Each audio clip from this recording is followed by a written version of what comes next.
Buenos días todavía a todos y a todas y muchísimas gracias por asistir. Yo soy Francisco Javier Lorza Tenreiro, yo soy el director de la Escuela de Minería de Madrid y bueno, quiero darle bienvenida a la plataforma del CO2 por tener una reunión aquí. Creo que es importante para la escuela y para los alumnos de la escuela, para los investigadores, para los profesores, pero en fin, para todo el personal de la escuela, la actividad que se está realizando de manera empresarial, de manera también en investigación y las instituciones, la postura.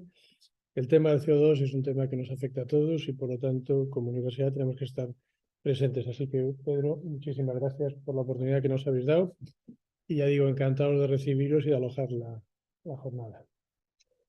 Y ya por mi parte nada más, yo creo que le voy a dar la palabra a Marcelo Ortega para que realice unas palabras de presentación.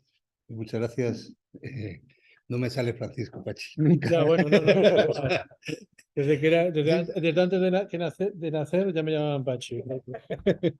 No tiene remedio. Sí, lo siento, pero es que cuando digo Francisco, digo, no es posible. Yo realmente es agradecer a la plataforma tecnológica el CO2 que realice las jornadas en la escuela. Yo creo que ahora tuvo su momento el CO2 a partir del año 2004 hasta el año 2011-2012 tuvo un momento de auge en el que todos estuvimos trabajando con intención de captura, almacenamiento de CO2, en el que se sacaron algunos números, y esos números yo creo que ya son una realidad ahora con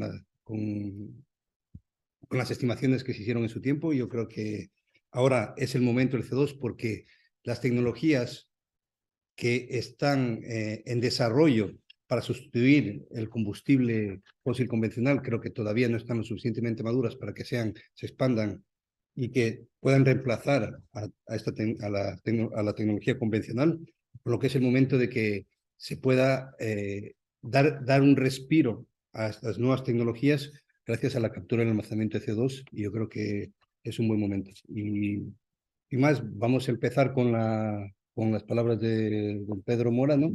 Como presidente de la PETECO, para luego dar paso a las presentaciones. Muy bien, pues muchísimas gracias, Marcelo. En primer lugar, Pachi, mil gracias por acoger esta jornada en la escuela y mil gracias, Marcelo, por haber organizado junto con la PETECO como responsable, como director del Laboratorio de Ingeniería de Proyectos, esta jornada.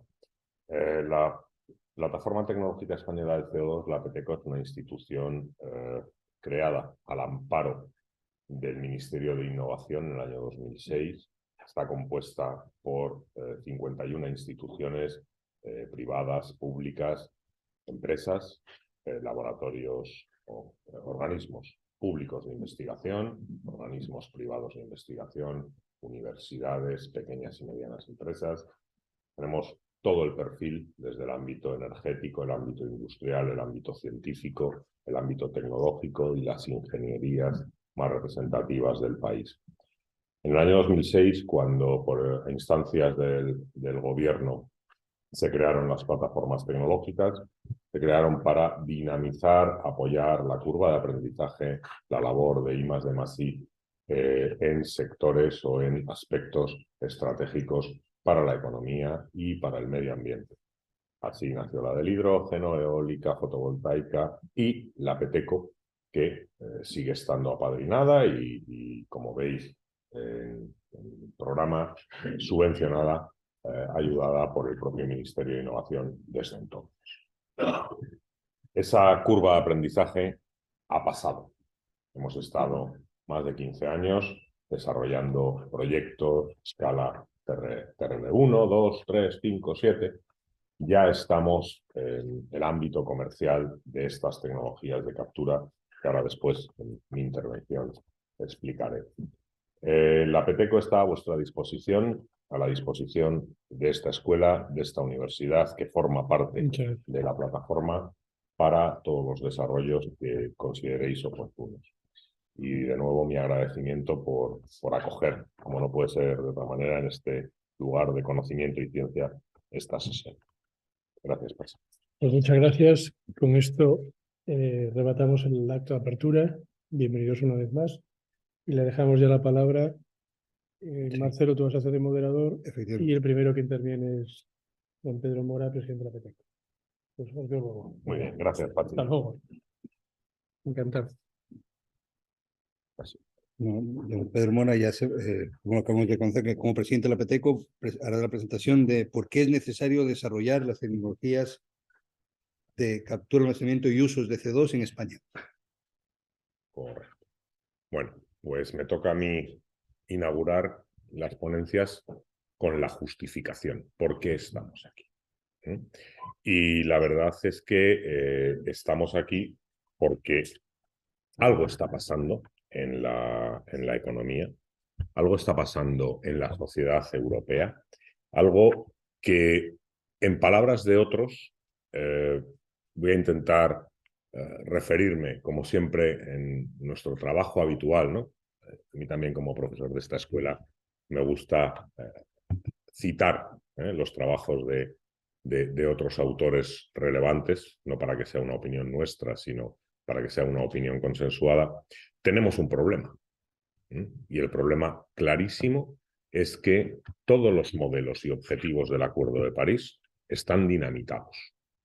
No es posible controlar la subida de la temperatura por debajo de 2 grados centígrados. La curva de emisiones sigue creciendo.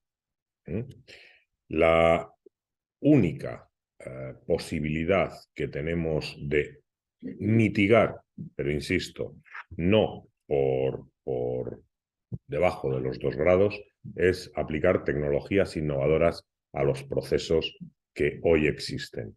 Todos sabemos que es muy difícil, prácticamente imposible, y tenéis los debates en la prensa todos los días, evitar los motores de combustión. Ayer mismo teníamos la noticia de que Alemania ha bloqueado ese acuerdo porque no existe capacidad tecnológica e inversora para prescindir de ellos. Tenéis en la prensa, habéis visto los últimos informes, donde China ha seguido subiendo sus emisiones. Por lo tanto, tenemos un problema, no vamos a conseguir alcanzar los objetivos del Acuerdo de París, pero la Unión Europea, probablemente con el liderazgo que le ha caracterizado en las 2 últimas décadas, está intentando ejercer de punta de lanza de ruptura. Estados Unidos razonablemente también. Los compromisos de los gobiernos sin tecnologías rupturistas es muy probable que no se vean cumplidos. Por lo tanto, tenemos que buscar tecnologías rupturistas, pero que además sean razonablemente masivas. Cuando digo masivas, es que no nos valen tecnologías rupturistas que fomenten la mitigación de pequeños porcentajes de las emisiones. Tenemos que buscar tecnologías rupturistas que nos hablen en gigatoneladas, como poco. No ya en millones de toneladas, en gigatoneladas. Las tecnologías de captura, transporte, usos y almacenamiento geológico de CO2, pues probablemente sean, junto con otras ligadas al hidrógeno, aquellas que, o incluso conjuntamente, aquellas que más puedan aportar a este desarrollo o a este cambio de tendencia. A lo largo de la jornada de hoy se van a explicar las distintas tecnologías de captura, pero también las de usos, combustibles sintéticos, combustibles renovables, etcétera, y también las de almacenamiento. Porque no olvidemos que solamente con los usos tampoco vamos a ser capaces de encapsular, de evitar que llegue a la atmósfera el porcentaje de CO2 que necesitamos evitar que llegue a la atmósfera en los próximos 10, 20, 30 años. En todos los sectores industriales, se puede hacer captura de CO2. Y en todos los sectores industriales, por tanto, se pueden desarrollar tecnologías de uso de parte de ese CO2 y tecnologías de almacenamiento geológico profundo de ese CO2. Tenemos un problema, y es que a día de hoy nuestras hojas de ruta a 2030 y a 2050 no lo recogen en España. Y este es nuestro gap, nuestro diferencial con otros países de la Unión Europea que ahora voy a intentar explicar. Necesitamos que en España se potencien estas tecnologías desde el punto de vista político, administrativo. Fijaos cómo es la cuestión, que la última comunicación de la Comisión Europea dada en diciembre pasado a los Estados miembros, dándoles directrices para la revisión de los planes nacionales integrados de energía y clima 2021-2030, que debido a toda la implementación de nuevos objetivos del paquete Fit for 55 tienen que rehacer, hay un epígrafe expreso donde la Comisión Europea pide a todos los estados que evalúen la capacidad de captura y almacenamiento geológico que tienen en sus estados. Este es nuestro gap. Esto es una pescadilla que se muerde la cola. Nadie va a invertir en captura si no sabe qué hacer con ese CO2. Los usos, a día de hoy, pueden conseguir de forma estable consumir una parte muy pequeña de ese CO2. Si no hay almacenamiento geológico, se ve lastrada la inversión en captura. Y si no hay captura, tampoco se potencian los usos, porque cuando existe ese CO2 capturado es cuando la industria de los usos del CO2 empieza a rodar. Por lo tanto, disponer de almacenamientos geológicos para el CO2 es la piedra angular de poner en marcha el ciclo de toda esta tecnología. Es darle el mensaje al mundo empresarial de que es seguro invertir en ese país porque hay solución para su CO2. Esta es un poco la cuestión.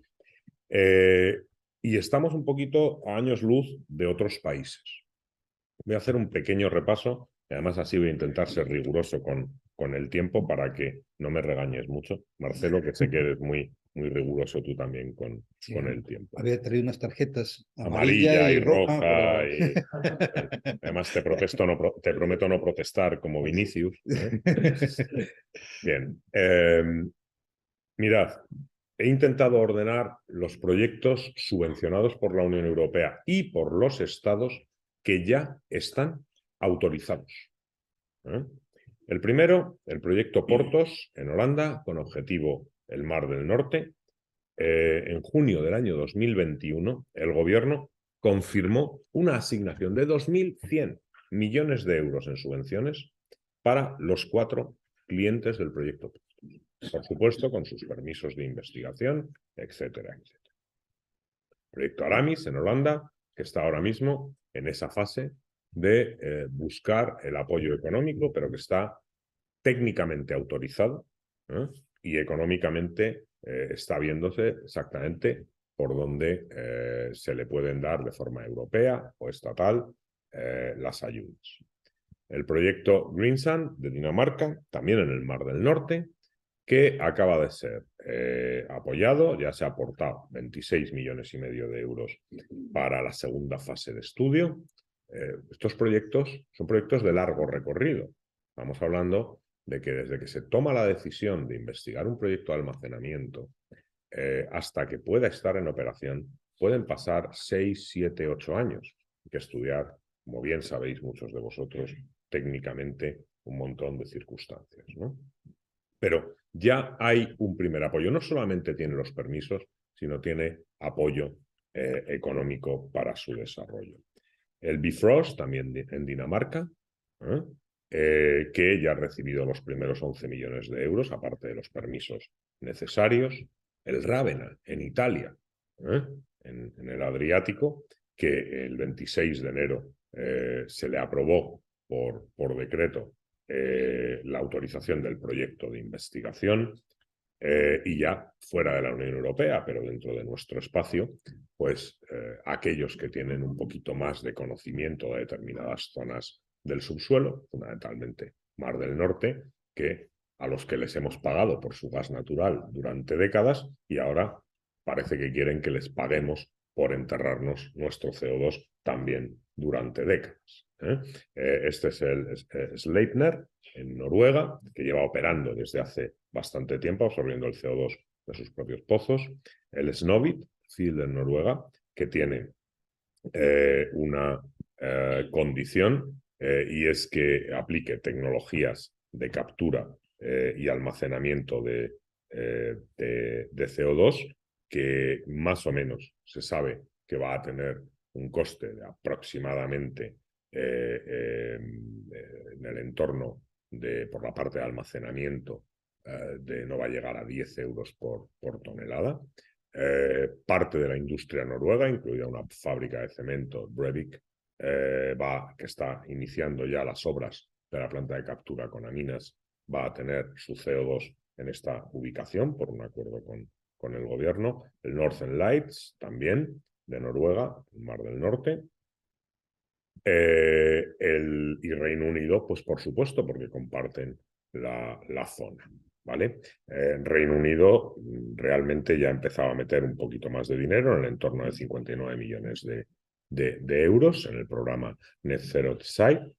El H21 Lead City, que es compartido entre Reino Unido y Noruega y ya ha recibido ayudas de 2 programas, además de todas las licencias. Pero no solamente estamos hablando de apoyo administrativo para los permisos y apoyo económico para la investigación y el CAPEX, es que el gobierno holandés también está promoviendo ayudas para el OPEX. Si a esto le sumamos que en Estados Unidos el ACT desarrollado por Joe Biden el año pasado, pagando la tonelada del CO2 secuestrado entre 50 y 85 dólares, ha generado toda una lluvia de proyectos para esa captura y almacenamiento geológico profundo del CO2 y está desviándose la inversión en estas tecnologías a Estados Unidos, ¿qué quiere decir? Pues algo muy evidente para el mundo empresarial. Con el precio del CO2 en la Unión Europea en el entorno de los 90-95 euros por tonelada, con un programa de, digamos, reducción salvaje de los derechos de emisión para la industria europea en los próximos 10 años, desde el año 2026 hasta el año 2035, unido a un mecanismo denominado CBAM, que es el ajuste en frontera de carbono, donde la industria europea ya no va a recibir gratuitamente los derechos de CO2 de la máxima eficiencia ligados a los benchmark, sino que va a tener que comprar los derechos de CO2 de la misma manera que el importador de los productos va a tener que pagar en frontera un impuesto para que haya un equilibrio entre el importador y el fabricante europeo, significa que todo el desarrollo, la curva de aprendizaje técnica y económica de las tecnologías CAUT son fundamentales, porque todo aquello que logremos abaratar estas curvas de aprendizaje y de desarrollar soluciones autóctonas redundará en tener un espacio competitivo para la industria y, por tanto, que la industria desee estar en nuestro territorio. Al final, la competitividad de las empresas se fundamenta en muchos pilares. Uno de ellos, claramente, es el entorno legal, administrativo, de recursos, económico, etc. No voy a ahondar más después de las noticias de esta semana del caso Ferrovial. Pero la industria no se deslocaliza de la noche a la mañana.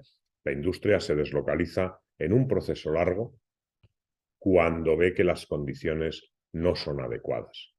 Bueno, pues con estas tecnologías y teniendo potencial, como luego nos explicará Paula, en España, nuestra obligación es conseguir que se dé el caldo de cultivo para que la industria invierta, las grandes empresas inviertan en España y logremos tener una masa industrial descarbonizada, que al final es el objetivo. Además, estas tecnologías tienen una segunda ventaja, y es que si nosotros en nuestros procesos industriales utilizamos biomasa, el CO2 de la biomasa, que técnicamente es neutro, hemos acordado que sea neutro, si lo capturamos, podemos convertir a nuestras industrias en sumideros netos de CO2.